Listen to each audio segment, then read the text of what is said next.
Channel सागर भक्तिमाला में आपका स्वागत है। बोलिए लक्ष्मी माता की जय। प्रिय भक्तों, आज इस वीडियो में हम महालक्ष्मी व्रत की कथा सुनेंगे।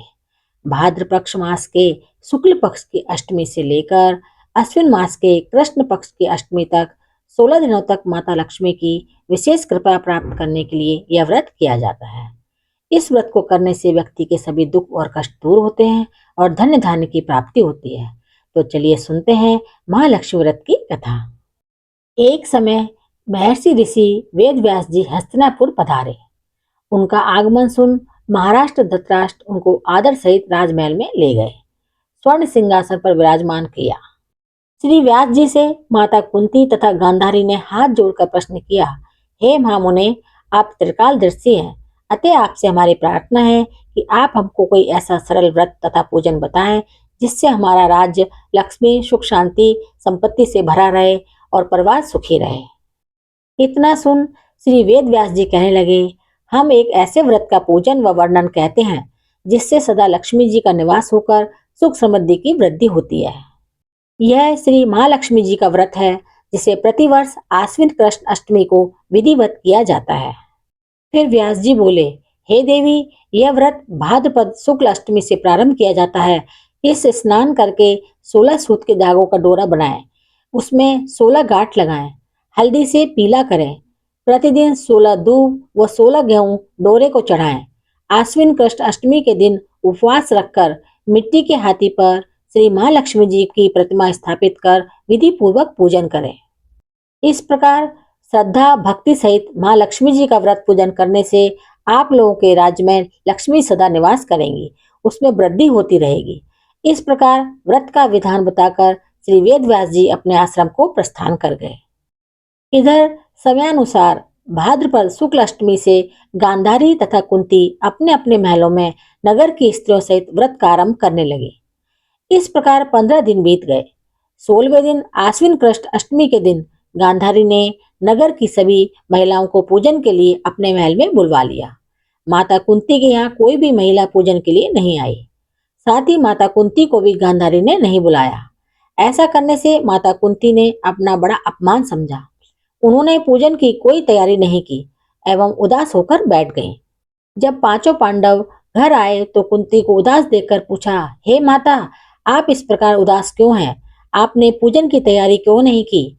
तब माता कुंती ने कहा, हे पुत्र, आज महालक्ष्मी जी के व्रत का उत्सव गांधारी के महल में मनाया जा रहा है।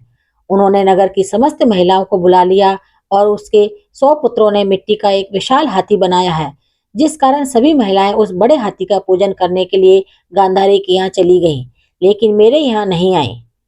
यह सुनकर अर्जुन ने कहा, हे माता, आप पूजन की तैयारी करें और नगर में बुलावा लगवा दें कि हमारे यहाँ स्वर्ग के ऐरावत हाथी का पूजन होगा।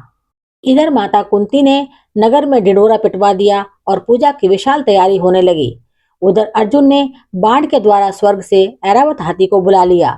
इधर सारे नगर में शोर मच गया कि कुंती के महल में स्वर्ग से इंद्र का ऐरावत हाथी पर पृथ्वी पर उतार कर पूजा जाएगा।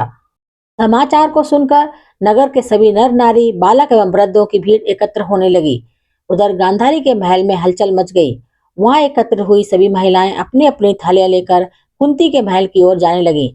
देखते ही देखते कुंती का सारा महल भर गया। माता कुंती ने ऐरावत को खड़ा करने हेतु अनेक रंगों के चौक पुरवाकर नवीन रेशमी वस्त्र बिछवा दिए। नगरवासी स्वागत की तैयारियों में लग गए। जब स्वर्ग से ऐरावत हाथी पृथ्वी पर उतरने लगा तो उसके आभूषणों की ध्वनि गूंजने लगी। ऐरावत के दर्शन होते ही जय जयकार के नारे लगने लगे। सायकाल के समय इंद्र का भेजा हुआ हाथी ऐरावत माता कुंती के भवन के चौक में उतर आया। तब सब नर नारियों ने पुष्पमाला, अबीर, गुलाल आदि से चढ़ाकर उसका स्वागत किया। राज पुरोहित द्वारा ऐरावत पर माँ लक्ष्मी जी की मूर्ति स्थापित करके वेद मंत्रों द्वारा पूजन किया गया। नगर वासियों ने भी महालक्ष्मी पूजन किया। फिर अनेक प्रकार के पकवान लेकर ऐरावत को खिलाए और यमुना का जल उसे पिलाया। राज पुरोहित द्वारा स्वस्ति वाचन करके महिलाओं द्वारा महालक्ष्मी जी का पूजन कराया गया। 16 गांठों वाला डोरा लक्ष्मी जी को चढ़ाकर अपने अपने हाथों में बांध लिया। ब्राह्मणों को भोजन कराया गया। दक्षिणा के रूप में स्वर्ण आभूषण, वस्त्र आदि दिए गए। तत्पश्चात महिलाओं ने मिलकर मधुर संगीत गाया। भजन कीर्तन कर संपूर्ण रात्रि महालक्ष्मी व्रत का जागरण किया।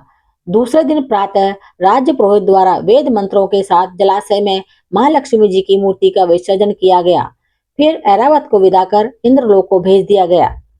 इस प्रकार जो स्त्रियां श्री महालक्ष्मी जी का विधि पूर्वक व्रत एवं पूजन करती हैं, उनके घर धन्य धान्य से पूर्ण रहते हैं तथा उनके घर में महालक्ष्मी जी सदा निवास करती हैं। इस हेतु महालक्ष्मी जी की यह स्तुति अवश्य बोलें।